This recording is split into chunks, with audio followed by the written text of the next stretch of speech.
What's up, guys? Sacred Survival here. Welcome back to another Bleach Rebirth of Souls video. Happy Civil Rights Day, happy Martin Luther King Jr. Day, and happy Bleach Character Announcement Day. We have a big one today.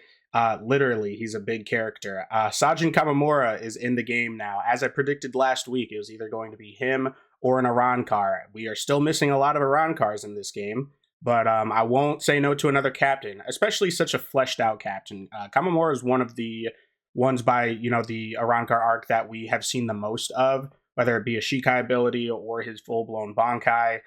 We just have a lot that we could use in a fighting game for this character. So I'm not too surprised that he made it in, but I still am waiting for characters like Stark and Harribel and NNoitra. Some Arrancars in there, even Yami. We definitely need some more Arrancar, some Espada characters in this game. So that's already my predictions for this video in the intro. But without further ado, let's just get into the character trailer. Before we get started, though, leave a like on the video if you enjoyed. If you found anything useful in here, I will be watching the trailer as an initial reaction, and then I'll be breaking down the character and watching it again, pausing and everything like that. And then as a side note, I will be coming out with a separate video today about hitting 300 subscribers. Thank you guys for that, and thank you for 1,300 views on the Shunsui reaction video. That was insane. If you haven't seen, I made a separate video breaking down his kit in the children's games that he can use in his kit, so check that out. But also check back for a giveaway video where you guys will know how to enter the giveaway, when it ends, all the details surrounding that. But without further ado, let's just get into the reaction, the breakdown here of Sajin Komamura. Whoops. All right, our wolf boy is in. I imagine this is going to be pretty simple. Might have Tenkin. His Bankai is going to be in there as his awakening. Now, on your guard. On your guard!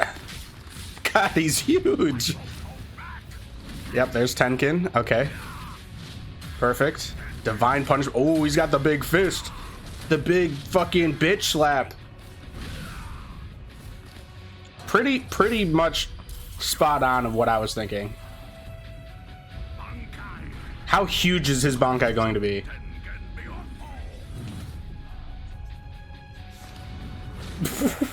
It's huge. I don't know what I expected. They only showed that one little clip of it, but yeah, this is pretty much everything that I expected. Nothing too like out of the picture here. Like we knew what to expect with Komamura. Tremendous destructive power and range from Bankai and Tenkin abilities. I do imagine he will be a slower character, as I think he's pretty much shown to be in the anime. But okay, yeah, pretty simplistic there. We got another simple character off of the back of someone like Shunsui that is a little bit more hard to comprehend. But let's go back. Let's break down this character and his kit. Let's see what he's got going on, because it seems like just big sword, big slash. Probably a little slow. The noble and proud captain of Squad 7. His Herculean strength allows his attacks to inflict heavy damage and cover a wide range. Oh yeah. I think we saw more abilities than normal in this one. Or maybe not. He's just, he is massive. That is nice. I do like that he is to scale. Activate Tenkin. The first time used prepares Tenkin, and the second time used thrusts a huge sword by Tenkin. The huge sword attacks a wide area and can attack the opponent even at a distance. So you have to use this ability once to give it a charge, and then the second time that you use it, he actually does the attack. So right there, you can see him, that glowing ability, that's him charging it, and then he uses it again, and it's like a big stab down. Okay. So interesting that they made him have to like charge it up. But I imagine not all of his moves are like that. And that was just a signature move too. So it's nice that they gave him a move that uses the range of Tenkin and his Shikai ability without it being a spiritual pressure move. But let's get into the spiritual pressure moves. Divine Punishment, summoning the arm of Kokujo Tengen Myo. It rushes forward and sweeps a wide front area. Even if an opponent attacks in the middle of the move, it is possible to ignore it and attack forcefully. So it has hyper armor. So this move has hyper. If there's anyone that had hyper armor, it makes sense that it was Komamura. So this is a spiritual pressure move. It's a big backhand bitch slap, and it like rushes you forward, and it's kind of it absorbs a hit. So I think you can see, maybe if we even slow this down here a little bit. I love doing this in the most recent ones of these. But if you see Tozen in the back there, you can actually see that he's charging in.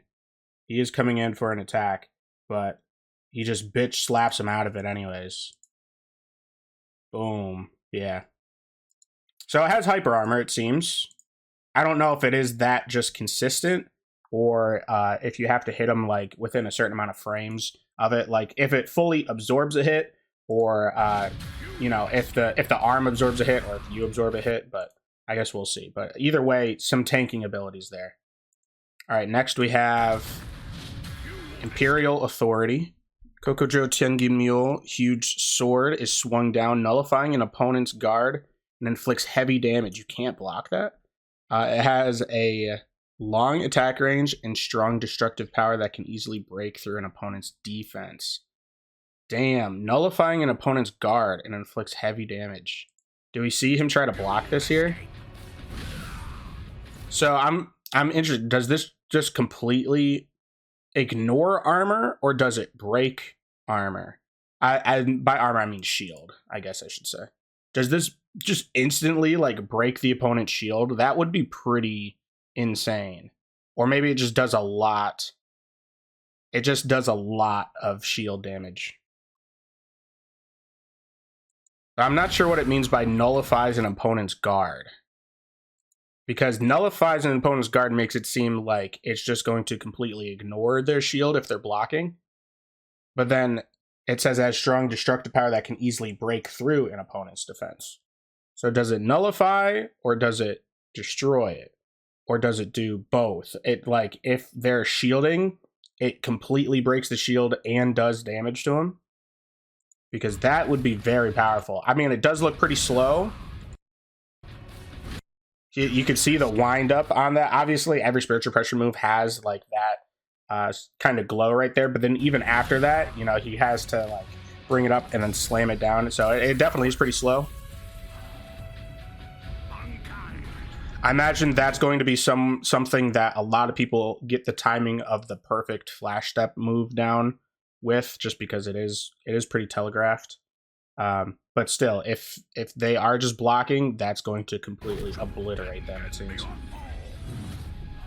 By releasing Bankai, Kokujo Tenginmyo, Komamura's attack, range, and power are greatly enhanced. Komamura gains immense power that overwhelms opponents, but his Bankai will be cancelled when Reishi is depleted or a certain amount of time passes. After Bankai is cancelled, actions using Tenkin's signature move will no longer be available, and it will become difficult to attack opponents from a distance. Ooh, okay. So, obviously, Komamura and his Bankai are connected.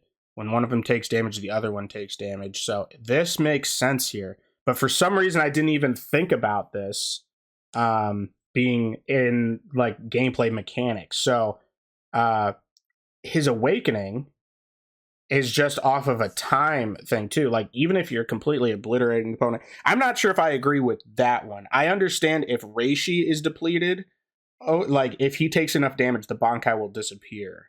That makes sense to me, but it just being on a time limit, I'm not sure if I fully agree with that. Because if you're just obliterating people with his Bankai, there should be no reason for it to disappear. I don't think so, at least. But maybe they just thought that's a way to balance it, because he does gain insane range and damage. But I would imagine his speed would make up for that. Like, he's not going to be very fast during this. And after the Bankai goes away, you can't even use... I mean, you could use the spiritual pressure and signature moves, but you won't get the effect of Tenkin's extra big range, big swing. So it'll just be Komamura doing the attack. So massive blow to his damage there. So as a Komamura player, you're really going to want to hold off on using Bankai until the opponent is just about defeated, or you feel like you really need that extra damage, because yeah, once the time limit's done, or if you start taking too much damage, your Bankai's just kaput, and then once your Bankai's gone, you just don't even really have full access to his kit anymore, and he kind of just becomes a big wolf with a sword.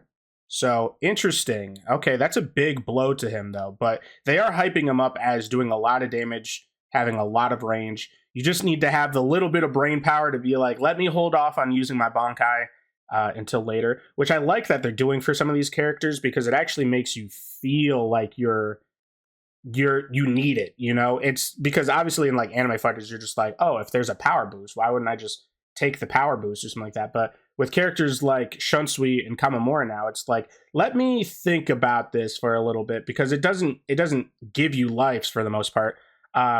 But it just helps you. It helps turn the tides. Like, this game's all about turning the tide. So I actually do quite enjoy that it takes a little bit more thought of like, should I use my Bankai now? If this runs out, I'm really going to be hurting. That is pretty cool. I do like that. But again, I don't think it should disappear just off of a time limit. I think if you're doing well with it, you should be able to keep it. But who knows? Maybe the time limit is super long. And it's just like, you know, think of like a timer. It's like 5 minutes. This is just an astronomical number. It's like 5 minutes. But anytime you get hit, it takes like 20 seconds off of it or something like that. You could think of it like that maybe. But we'll see how this goes in actual gameplay. Interesting though. Interesting. Boom. Yeah, I mean, it does seem kind of crazy. It does seem very imposing. This is just obviously like 3 hits of it. Does it really? Is this him doing an ability here, I wonder? Or is this just him attacking? Because, okay, if it literally like matches all of your attacks, which this kind of makes it seem like it will. Komamura's attack range and power are greatly enhanced. So if it just mimics all of your attacks, I can maybe see why they would think that this would be kind of broken. But again, it does look really slow. Obviously it would be really slow, but like, it does look really slow. It seems like you would have time to do stuff. So we'll see how balanced that is, like it just disappearing over time. But yeah, if his Bankai really is just like any attacks that you do, his Bankai is just right there behind him mimicking those attacks, then yeah, that's going to be pretty busted. Komamura, I can see him turning the tides on battle really quickly, like really holding off on using his Bankai, and then once he does, just absolutely stomping on you. That's interesting. I'll definitely be playing him. I do like Komamura more than a lot of people. I think Komamura is just a cooler character than a lot of people give him credit for. He's pretty surface level. You know, like there's not a lot of depth to him, but for what he is, he's really cool.